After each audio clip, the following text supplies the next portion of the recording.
The bridge of the Valiant hummed with quiet efficiency as stars streaked past the view screen. Commander Jake Morrison stood with his arms crossed, watching the endless void of space. His crew had been on patrol for 3 weeks now, monitoring the outer boundaries of Allied territory. It was boring work, but someone had to do it. "Commander, I'm picking up something strange," Amy Foster said from her station. The young lieutenant had been monitoring communications for hours, her eyes fixed on the glowing screens before her. "It's a distress signal, sir. Very faint, but definitely there." Jake moved to her side quickly. "Can you clean it up?" Amy's fingers flew across the controls. Static filled the bridge speakers, then slowly cleared. What emerged made everyone stop what they were doing. It was a voice, desperate and afraid, speaking in the universal trade language that most species used. "This is Kethren Central Command. We are under attack." "Repeat, we are under attack." "The Vraxen have entered our system with a full invasion fleet. Our defenses are failing. We need help. Please, anyone who can hear this, we need help." The message cut off, then began repeating from the beginning. Jake felt his stomach tighten. The Kethrens were a peaceful people, known throughout the galaxy for their art and music. They had no real military to speak of. If the Vraxen Dominion was attacking them, it would be a massacre. "Where's the signal coming from?" Jake asked. "Kethren homeworld, sir. About 2 days away at maximum speed." Amy looked up at him, concern clear in her eyes. "But sir, that's outside our patrol zone. We'd need authorization from Earth Fleet Command to respond." Jake nodded slowly. He knew the rules. He also knew what those rules meant in this situation. By the time they got authorization, the Kethrens would likely be dead or enslaved. "What do we know about the Vraxen presence in that area?" he asked, turning to the tactical station. Lieutenant Danny Cruz pulled up the latest intelligence reports. "Not good, Commander. Long-range sensors are showing at least 30 Vraxen warships in the Kethren system. Maybe more. They've been expanding aggressively for the past 5 years. The Coalition has labeled them a growing threat, but nobody wants to actually do anything about it." Jake felt anger rising in his chest. This was always how it went. The Galactic Coalition talked endlessly about peace and cooperation. But when a weaker species needed help, suddenly everything became about strategic value and acceptable losses. "Pull up the Coalition response," Jake said quietly. Danny worked his console, then grimaced. "Coalition forces were in the area, sir. 3 cruisers and a destroyer group. They received the distress call 4 hours ago." "And?" Jake demanded. "They retreated. Command decision from the Coalition Fleet Admiral. He deemed the Kethren system strategically unviable to defend. His exact words were that deploying forces would risk valuable ships for minimal return." The bridge fell silent. Jake could feel his crew watching him, waiting to see what he would do. The Valiant was just one ship. They were outnumbered badly. Going to help the Kethrens without orders could end his career. It might even be considered mutiny. "How long until we can get authorization from Earth Fleet Command?" Jake asked. "At least 12 hours for the message to reach them, sir," Amy replied.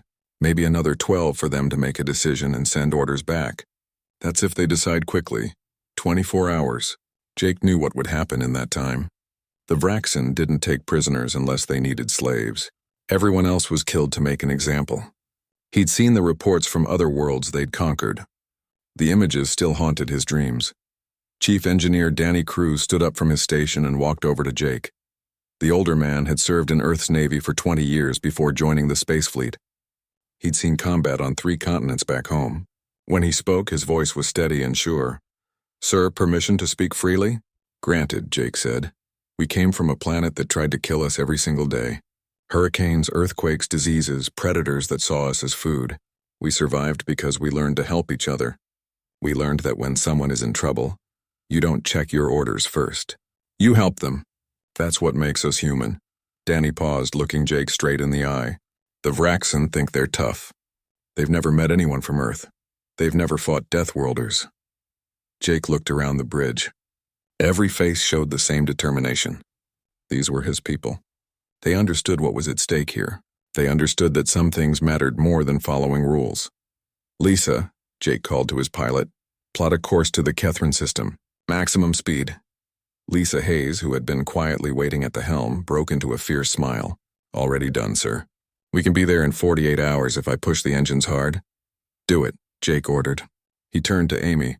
"Send a message to Earth Fleet Command. Tell them we received a distress call from the Kethrans and are responding under emergency protocols. Include all the data we have on the Vraxan attack." "Yes, sir," Amy said, relief evident in her voice. "Danny, I want every weapon system we have checked and ready. Get creative if you need to. If we're going to fight 30 Vraxan warships, we'll need every advantage we can get." "On it, Commander," Danny replied, already heading back to his station. Jake sat down in the captain's chair and took a deep breath.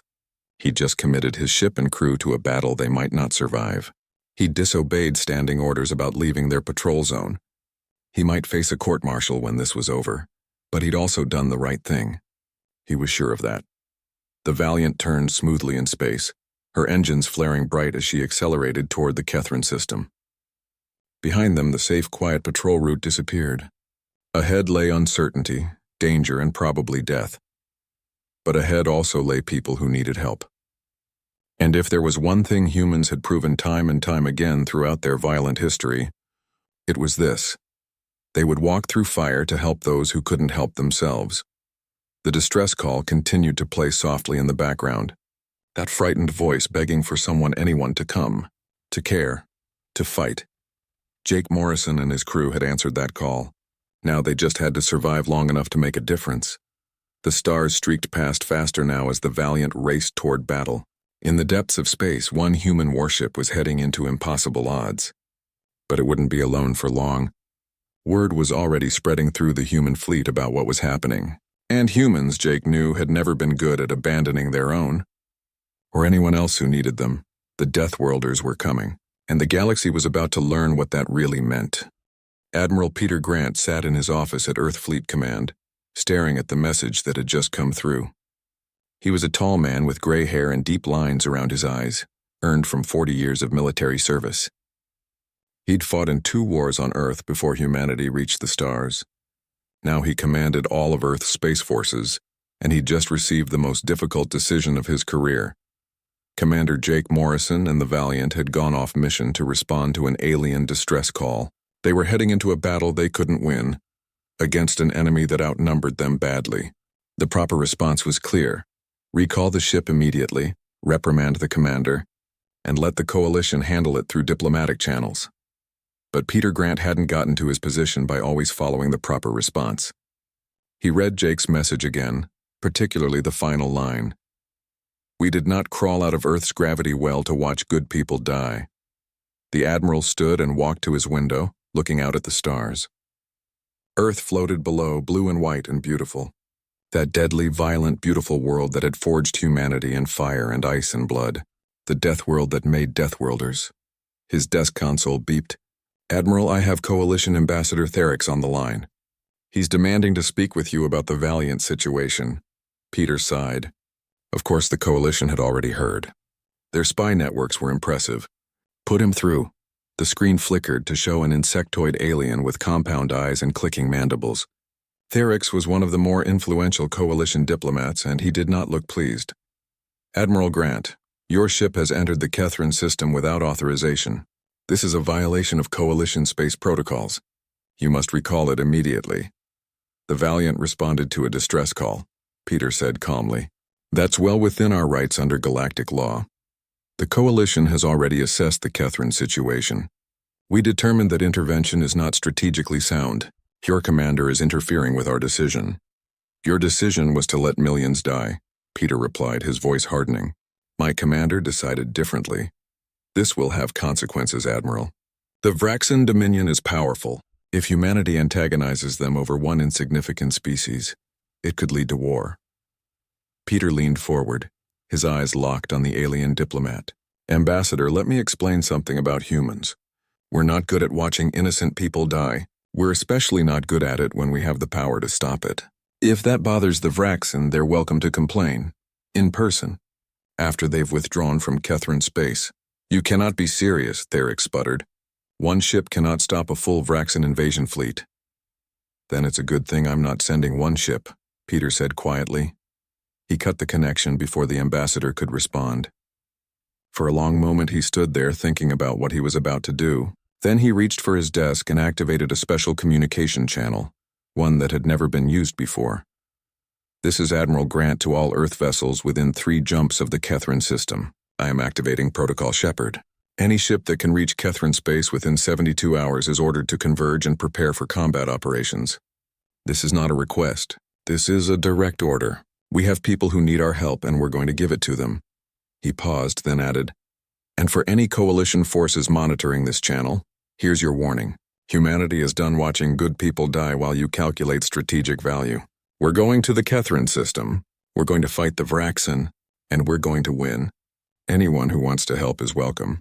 Anyone who wants to stop us should get out of our way. The message went out across military channels, bouncing from relay station to relay station. Within minutes, responses began flooding back. Captain Ryan Cole of the Carrier Thunder was conducting training exercises 2 systems away. When he received the order, he didn't hesitate. All squadrons returned to ship immediately. We're going to war. His fighter pilots, who'd been running practice drills, suddenly found themselves preparing for real combat. 12 squadrons in total, each one piloted by someone who'd trained their entire life for this moment. They didn't complain about the danger. They strapped in and got ready. Commander Beth Palmer commanded a destroyer group patrolling near the coalition border. She'd been monitoring the Kethrin situation with growing anger. When Grant's order came through, she actually smiled. All ships set course for Kethrin space. Maximum speed. And someone get me the Valiant's tactical frequency. We're going to need to coordinate. Throughout human space, the reaction was the same. Warships abandoned their patrol routes.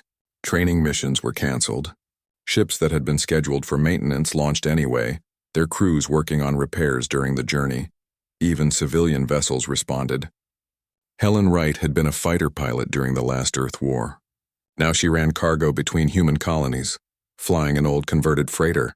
When she heard about the Kethrin situation, she remembered what it felt like to watch helpless people suffer. She also remembered the oath she'd taken, to protect those who couldn't protect themselves. She contacted Earth Fleet Command directly. This is the freighter Wanderer. I'm volunteering for the Kethrin operation. I know I'm not military anymore, but I can still fly and fight. And I've got enough cargo space to mount some serious weapons if you'll authorize it. The response came from Admiral Grant himself. Authorization granted, Captain Wright. Thank you. Don't thank me, Admiral, Helen replied. Just tell me where to find the bastards who hurt those people. Similar conversations were happening across human space. Veterans came out of retirement. Cargo haulers became makeshift gunships. A small fleet of mining vessels even volunteered, arguing that if they could crack asteroids, they could probably damage Vraxen ships. On the Valiant, Jake watched in amazement as ship after ship contacted them. The tactical display showed them converging from multiple directions. What had started as one ship on a desperate mission was becoming a fleet. Danny Cruz walked onto the bridge with a datapad in hand.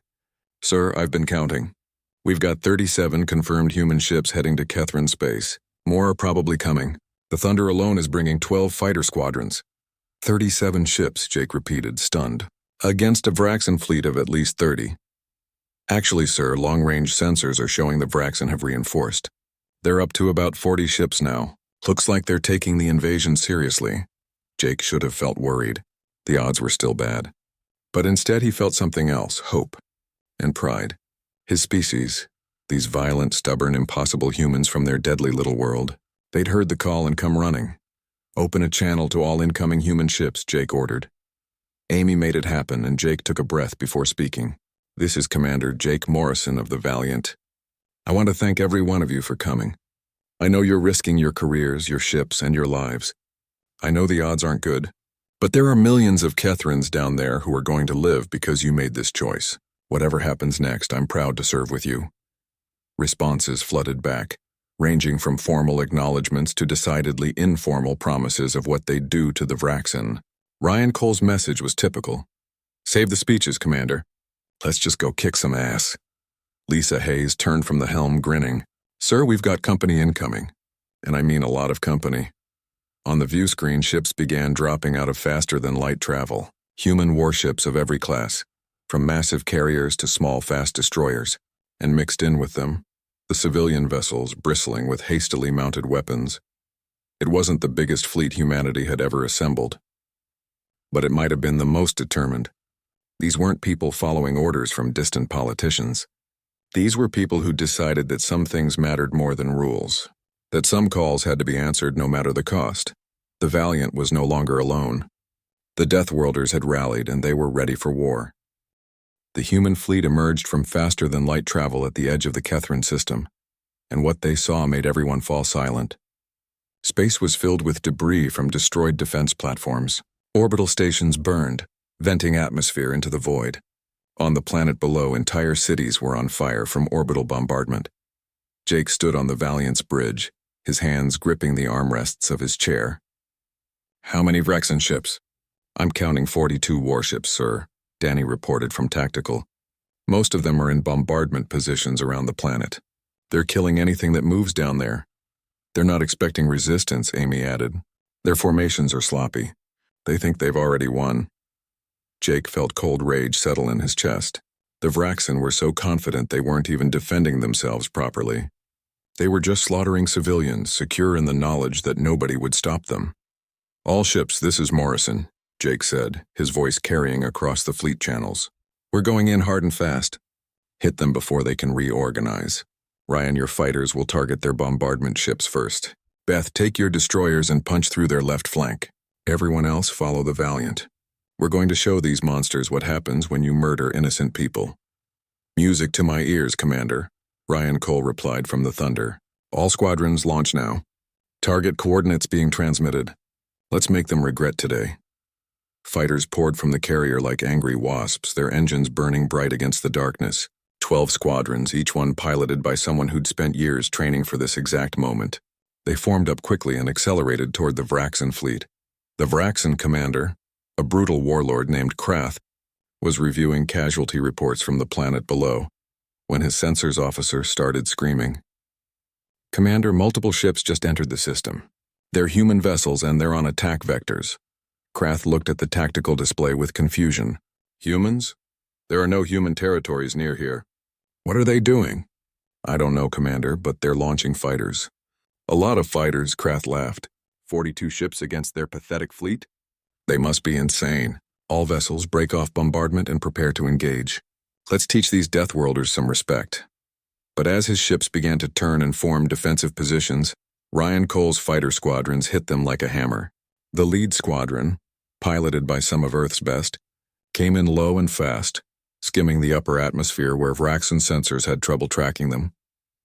"Target locked," Ryan said calmly, his fighter's computer highlighting a massive Vraxen bombardment ship. "All squadrons follow my lead. Torpedoes on my mark. 3, 2, 1 mark." Dozens of torpedoes streaked through space, their warheads designed to crack open capital ships. The Vraxen bombardment vessel tried to activate point defense, but the human fighters were too close, too fast. The torpedoes struck along the ship's spine and it broke in half, both sections tumbling toward the planet below. "First blood," Ryan announced. "Next target, move, move, move." The Vraxen fleet was suddenly in chaos. They'd been configured for attacking a defenseless planet, not fighting off determined attackers. Ships collided as they tried to reposition. Point defense systems fired wildly, hitting their own vessels as often as human fighters. Beth Palmer's destroyer group exploited the confusion perfectly. Her 3 remaining destroyers came in from an unexpected angle, their weapons already charged. All ships concentrated fire on their cruisers. "Greg, give me targeting solutions." Greg Stone, her tactical officer, worked his console rapidly. "Solutions locked, Commander, firing." The destroyers opened up with everything they had. Railguns, missiles, energy weapons, all focused on a single Vraxen cruiser. The alien ship's shields flared, held for a moment, then collapsed. The hull beneath cracked open and the cruiser began to drift. "Next target," Beth ordered coldly. "These ships were murdering civilians 5 minutes ago. I don't plan to let any of them leave." The Valiant led the main human force straight into the center of the Vraxen formation. It was an insane move by standard military doctrine. You didn't charge into the middle of an enemy fleet. But Jake wasn't following standard doctrine. He was following human instinct, the same instinct that had made his ancestors successful predators. "Go for the throat." "Lisa, full speed at their flagship," Jake ordered. "Danny, I want every weapon we have ready to fire the moment we're in range." "Aye, sir," both officers replied. The Valiant shook as Vraxen weapons began hitting her shields. Warning alarms blared, but Lisa kept the ship on course. dodging and weaving through incoming fire with skill that made the maneuver look easy. It wasn't. Shields at 70%, Danny reported. 60%, 50. Hold course, Jake said firmly. The Vraxen flagship was a massive vessel, easily 3 times the size of the Valiant. It bristled with weapons and armor. Warlord Krath stood on its bridge watching the human ship charging toward him with something like confusion. "What are they doing?" he demanded. "Are they trying to ram us?" "I don't know, Commander," his tactical officer replied. "They're entering optimal firing range now." "Then destroy them," Krath snarled. But before the Vraxen could concentrate their fire, the Valiant opened up with everything she had. Railgun rounds slammed into the flagship's shields at a significant fraction of light speed. Missiles followed, their warheads detonating in carefully timed sequences to overwhelm the defensive systems, and behind them came the energy weapons, focused beams that carved through armor like it was paper. "Shields are down," Danny reported. "Hull breaches on decks 14 through 18. Engineering section is venting atmosphere." "Good," Jake said. "All ships target their flagship. Let's send a message." The rest of the human fleet converged on the Vraxen command ship. Krath watched in horror as his mighty flagship, the ship he'd used to conquer a dozen worlds, began coming apart under the sustained assault. Systems failed. Fires broke out across multiple decks, and still the humans kept firing. "Commander, we need to withdraw," his second-in-command urged. "We can't fight them like this." Krath wanted to argue, but the tactical display told the truth. He'd already lost 5 ships, and his fleet was in disarray. These humans fought with a ferocity he'd never encountered. They didn't retreat when damaged. They didn't try to preserve their forces. They just kept attacking, kept pushing, kept fighting. "All ships fall back to Rally Point Gamma," Krath ordered, tasting defeat for the first time in his career. "We'll regroup and return with reinforcements." The Vraxen fleet began to withdraw, but the humans weren't done. Ryan's fighters harassed them all the way out, picking off damaged ships that couldn't keep up. Beth's destroyers pursued for another hour, making sure the Vraxen knew they weren't welcome back. Finally, as the last Vraxen ship jumped to faster-than-light travel, Jake allowed himself to breathe. "Status report. 2 destroyers heavily damaged but still operational," Amy reported. "The Thunder lost about 20 fighters. We've got hull breaches on 7 decks, but nothing critical. Overall, we're still combat ready, sir." Jake nodded slowly.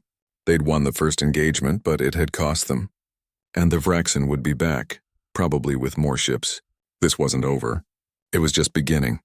"Open a channel to the planet," Jake ordered. Amy worked her console, and a holographic image appeared of a Kethran leader. The amphibious alien looked exhausted and injured, but hope shone in his large eyes.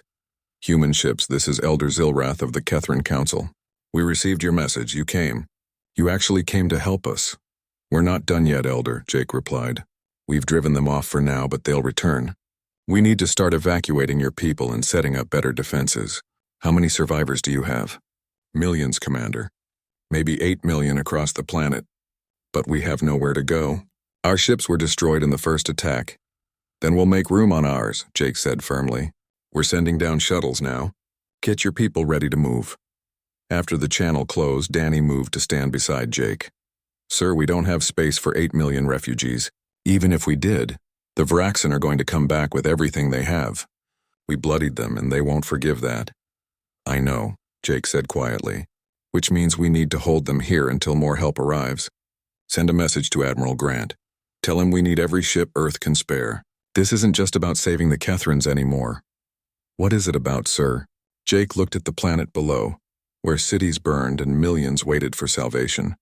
"It's about showing the galaxy who we are, what we stand for. The Vraxen think they can conquer and murder whoever they want. It's time someone taught them differently." 6 days. That's how long the human fleet held the Kethran system against wave after wave of Vraxen attacks. Each day brought more enemy ships. Each day cost more human lives. But each day, more Kethrans were evacuated to safety and the humans refused to break. Captain Tyler Brooks crouched behind a collapsed building in what used to be a Kethran city.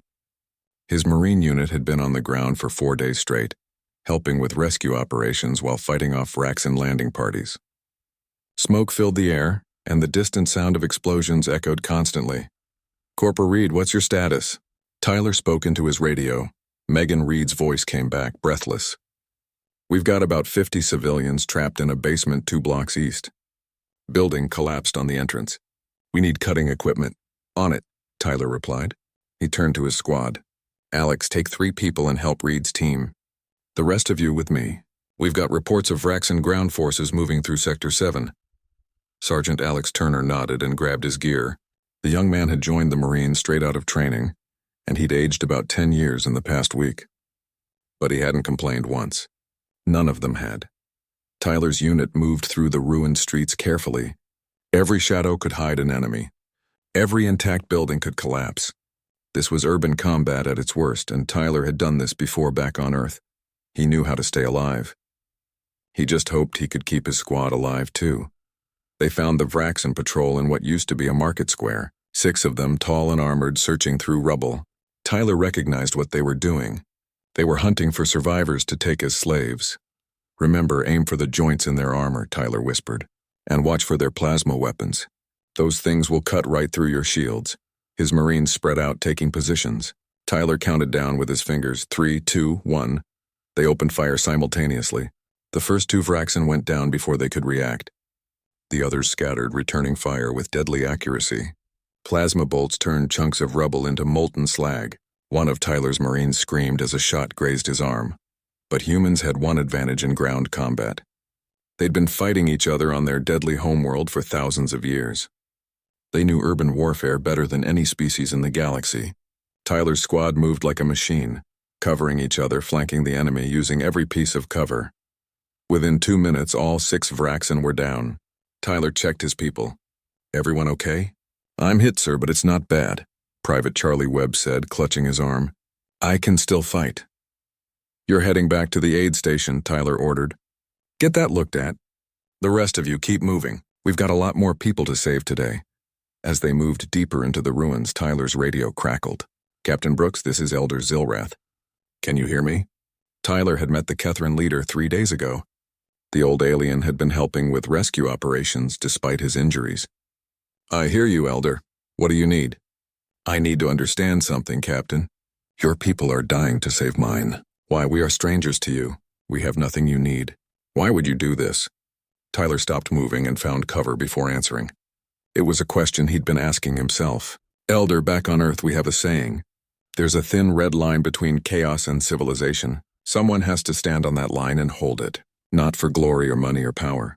They do it because it needs doing. Because innocent people need protecting. That's what soldiers are for. But you're from a death world, Zilrath said, confusion in his voice. Your species is known for violence. For being dangerous.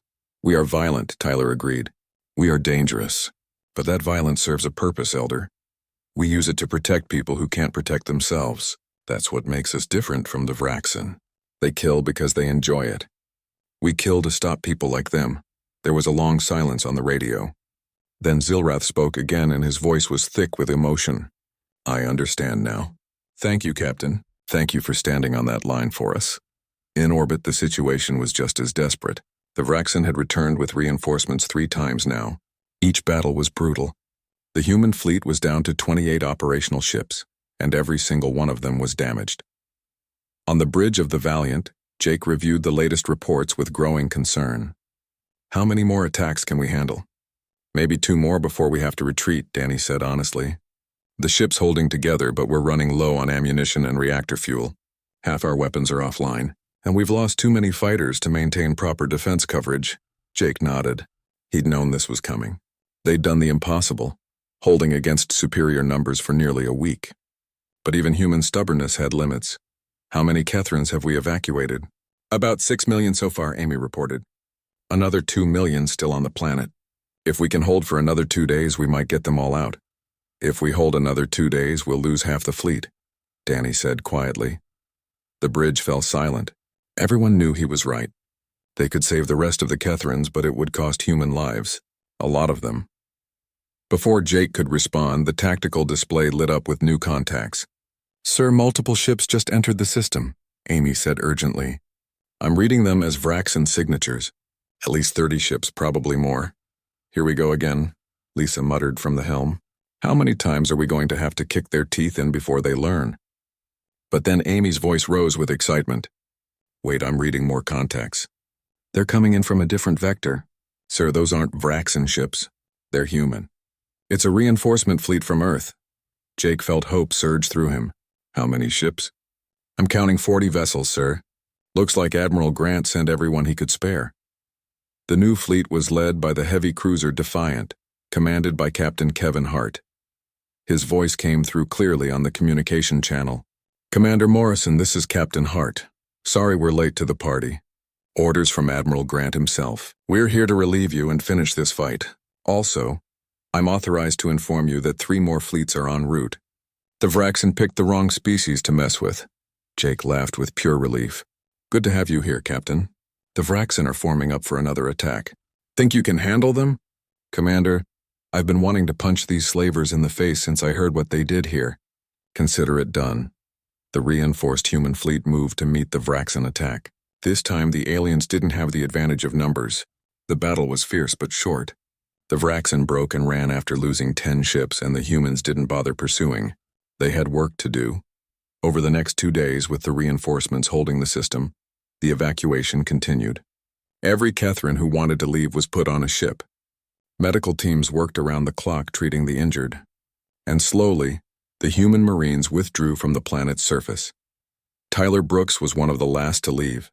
As his shuttle lifted off, he looked down at the scarred but still beautiful world below. They'd saved it. Not completely. Too many had died. But millions lived who would have been slaughtered. Elder Zilrath had insisted on personally thanking every human soldier he could find. When he met Tyler at the evacuation center, the old Kethran placed his webbed hands on the Marine's shoulders. You stood on the line for us, Captain Brooks.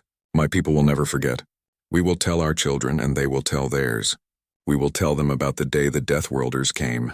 The day humans showed the galaxy what true strength looks like. Tyler nodded, too tired for a long response. Just doing our job, Elder. Take care of your people. That's the best thanks we could ask for. As the shuttle carried him up to the fleet, Tyler closed his eyes. 6 days of hell. 6 days of fighting and dying and refusing to give up. 6 days that would define how the galaxy saw humanity for generations to come. They'd held the line. They'd saved the innocent. And they'd shown everyone watching that Deathworlders weren't just dangerous. They were protectors, and that made all the difference. The human fleet orbited the Kethran homeworld, licking its wounds. Ships were being repaired. The injured were being treated. And Commander Jake Morrison was planning something that most of his officers thought was insane. Let me see if I understand this correctly, Captain Ryan Cole said, standing in the Valiant's briefing room with the other senior commanders. You want to take a strike force into Vraxan territory and attack their staging area, the place where they're gathering ships for their next assault. That's exactly what I want to do, Jake confirmed. He pulled up a holographic map showing nearby systems. Our intelligence says the Vraxan are assembling a massive fleet here, 2 systems over. They're bringing in ships from across their empire. If we wait for them to come to us, we'll face maybe 100 warships. And if we attack them there? Beth Palmer asked. We catch them while they're still organizing. We destroy their supply lines. We make it impossible for them to launch another attack on Kethran space, and we send a message to every other species watching this situation. That we're crazy, someone muttered. That we're not going to play defense anymore, Jake corrected. The Vraxan have been expanding for years because nobody stops them. They attack, they conquer, they move on. Well, we're going to stop them, permanently. There was silence in the room. Finally, Captain Kevin Hart spoke up. I'm in. My crew didn't come here to sit around and wait for the enemy. Let's take the fight to them. Other commanders nodded agreement. Even those who thought the plan was risky couldn't argue with the logic. The Vraxan wouldn't expect a counterattack. They'd think the humans were exhausted and defensive. That made it the perfect time to hit them. Admiral Grant has approved the operation, Jake continued. He's sending additional ships to hold Kethran space while we're gone. We'll have 60 ships for the strike force. Enough to do some serious damage. Ryan Cole grinned.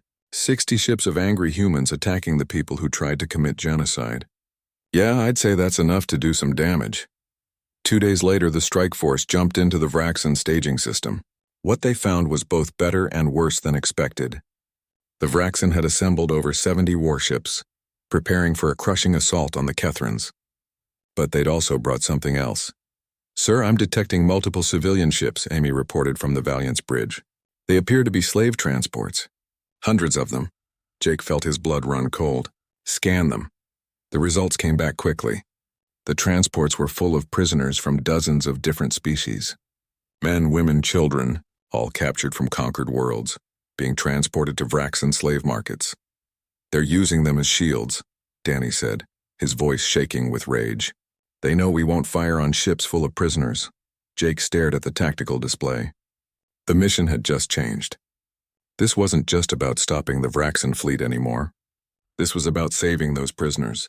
This was about showing the galaxy that humans didn't just protect their allies. They protected anyone who needed it. New plan, Jake announced. Ryan, your fighters are going to disable those transports. Hit their engines, nothing else. We need them intact but unable to jump away. Beth, your destroyers are going to cover the fighters. Everyone else, we're going straight for the Vraxan warships. We're going to end this today. Warlord Krath stood on his flagship's bridge watching the human fleet emerge from faster-than-light travel. At first, he couldn't believe what he was seeing. They dare attack us here? In our own staging area? His tactical officer looked terrified. Commander, they're heading straight for us, and they're launching fighters toward the slave transports. Protect those transports, Krath ordered. If they free the slaves, we lose valuable cargo. All ships engage the human fleet. This time, we'll crush them completely. The battle that followed was unlike anything the galaxy had ever seen. The human fleet didn't use careful tactics or calculated maneuvers. They attacked with pure, focused fury. Ryan Cole led his fighter squadrons in a desperate run on the slave transports. Vraxan point defense fire filled space with deadly energy, but the human pilots flew through it like they were dancing. Each fighter moved independently, impossible to predict, impossible to target reliably. This is squadron leader to all units, Ryan called over the radio. Remember, engines only. These ships are full of innocent people. We miss, we hit prisoners. So we don't miss. His pilots responded with grim determination. They came in low and fast, dodging defensive fire and unleashed precision strikes on the transport's engine sections. One by one, the slave ships lost power, drifting helplessly but intact. The prisoners inside were safe, at least for now. On the Valiant, Jake coordinated the main assault. The human warships moved with purpose, targeting Vraxan command ships and supply vessels. Every shot was calculated for maximum damage. Lisa, bring us alongside that Vraxan carrier, Jake ordered. Danny, charge all weapons. Let's show them what happens when you traffic in slaves. Lisa pushed the Valiant through a hail of enemy fire, her hands steady on the controls. The ship shook from multiple impacts, but she kept it on course. When they were in position, Danny unleashed everything. The Vraxan carrier's shields collapsed under the sustained assault. Its hull cracked open, and secondary explosions rippled through the vessel. Within seconds, it was drifting debris. Next target, Jake said coldly. Beth Palmer's destroyers were in the thick of the fighting, their smaller size making them harder to hit. Her tactical officer, Greg Stone, had developed a new tactic specifically for this battle. The destroyers would coordinate their fire, all hitting the same target simultaneously.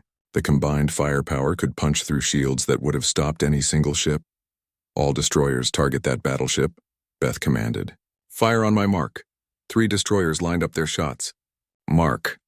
The Vraxan battleship vanished in a ball of flame. Warlord Krath watched his fleet being systematically destroyed. These humans fought with a precision and rage he'd never encountered. They weren't just trying to win. They were trying to hurt him, to make him pay for every life he'd taken. Commander, we're losing too many ships, his second-in-command urged. We need to withdraw. No, Krath snarled. We can still win this. Send in our reserve squadrons. All remaining ships focus fire on that lead destroyer group. But before the order could be executed, something changed. The civilian vessels that had been staying back from the fight suddenly accelerated forward. Helen Wright's converted freighter, the Wanderer, led them straight toward the Vraxan flagship. This is the Wanderer to all Vraxan ships. Helen's voice came over the open channels. You made a mistake when you decided to traffic in slaves. You made a bigger mistake when you attacked the Kethrans, but your biggest mistake was assuming we'd ever let you leave this system alive. What is she doing? Amy asked on the Valiant's bridge. Jake realized it a second later.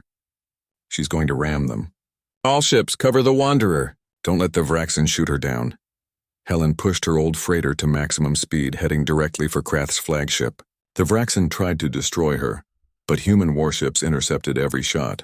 They formed a protective barrier around the Wanderer, taking hits meant for her.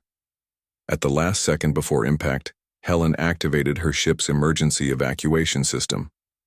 A small escape pod launched, carrying her to safety. The Wanderer, now empty, slammed into the Vraxen flagship at tremendous speed. The collision was catastrophic. The flagship broke in half, its reactors going critical. The explosion took out 3 nearby Vraxen ships and crippled a dozen more. Warlord Krath, in his final moments, finally understood what his scouts had tried to tell him about deathworlders. It wasn't that they were hard to kill. It was that they would walk through fire, sacrifice everything to protect the innocent and punish the guilty. The remaining Vraxen ships scattered and ran. The human fleet let them go, more concerned with securing the freed slaves than chasing down fleeing enemies. Jake stood on the Valiant's bridge, watching as rescue ships began docking with the disabled transports. How many prisoners? Preliminary scans show about 8,000 across all the transports, Amy reported. 17 different species. Some of them have been captive for years. Jake nodded slowly. They'd won. They'd destroyed the Vraxen staging fleet, saved thousands of slaves, and sent a message that would echo across the galaxy. 3 days later, Jake stood in Admiral Grant's office back on Earth. The Admiral looked tired but satisfied. You started quite a situation, Commander. Yes, sir, Jake agreed. The Coalition is furious. They're claiming you acted without authorization and endangered galactic stability.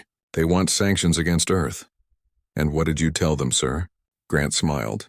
I told them to get in line behind everyone else who wants to file a complaint. Because right now we've got 17 species asking for mutual defense treaties. 23 more want to open diplomatic relations.